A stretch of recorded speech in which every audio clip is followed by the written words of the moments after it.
اعوذ باللہ من الشیطان الرجیم بسم اللہ الرحمن الرحیم وَإِذَا ضَرَبْتُمْ فِي الْأَرْضِ فَلَيْسَ عَلَيْكُمْ جُنَاحٌ أَن تَقْصُرُوا مِنَ الصَّلَاةِ إِنْ خِفْتُمْ أَن يَفْتِنَاكُمُ الَّذِينَ كَفَرُوا إِنَّ الْكَافِرِينَ كَانُوا لَكُمْ عَدُوًّا مُبِينًا۔ اور جب تم زمین میں سفر کرو تو تم پر کوئی گناہ نہیں کہ تم نماز قصر کر لو،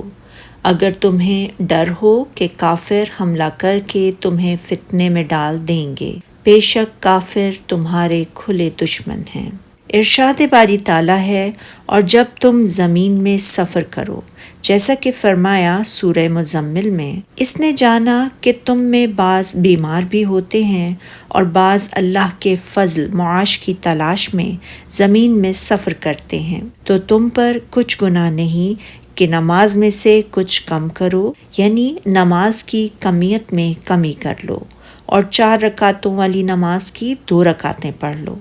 اگر تمہیں خوف ہو کہ کافر حملہ کر کے تمہیں فتنے میں ڈال دیں گے۔ اس آیت کے نزول کے وقت جو اکثر و بیشتر صورتحال تھی یہ کہ خوف کی شرط اسی کے مطابق ہے، کیونکہ اسلام کے آغاز میں ہجرت کے بعد مسلمانوں کو اپنے اکثر سفروں میں خطرات درپیش رہتے تھے، بلکہ ان کے سفر ہوتے ہی عام جنگوں یا خصوصی مہموں کے لیے تھے، اور تمام قبائل عرب نے اسلام اور مسلمانوں کے خلاف جنگ برپا کر رکھی تھی، اور قاعدہ یہ ہے کہ منطوق جب اکثر و بیشتر صورتحال پر کسی خاص واقعے پر مبنی ہو تو اس کا کوئی مفہوم نہیں ہوتا۔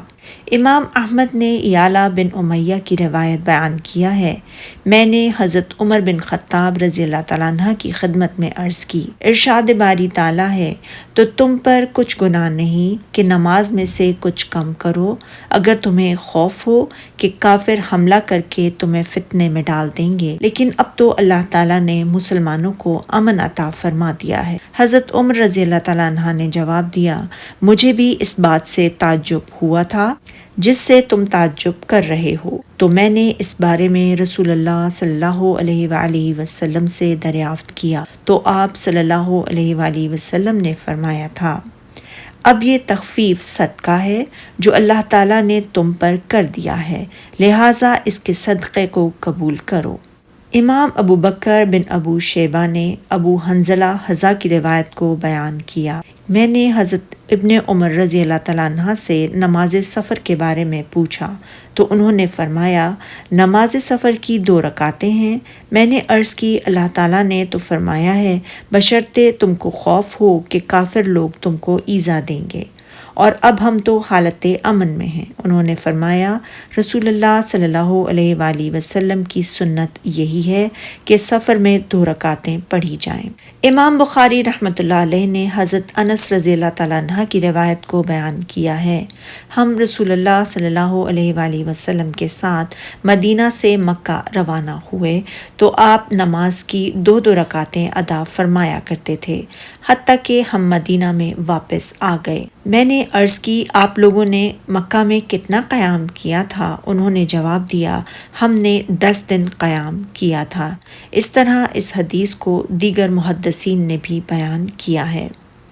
امام احمد نے حارثہ بن وہب خزئی کی روایت کو بیان کیا ہے، میں نے نبی اکرم صلی اللہ علیہ وآلہ وسلم کے ساتھ منی میں نماز ظہر اور عصر کی 2 رکعتیں ادا کی تھیں، حالانکہ یہاں مسلمانوں کی تعداد بھی بہت زیادہ تھی اور بے حد امن بھی تھا۔ بخاری کی روایت میں الفاظ یہ ہیں کہ رسول اللہ صلی اللہ علیہ وآلہ وسلم نے انتہائی پرامن حالت میں بھی منی میں ہمیں 2 رکعتیں پڑھائی تھیں۔ سبحانک اللہم و بحمدک، اشہد ان لا الہ الا انت، استغفرک و اتوب الیک۔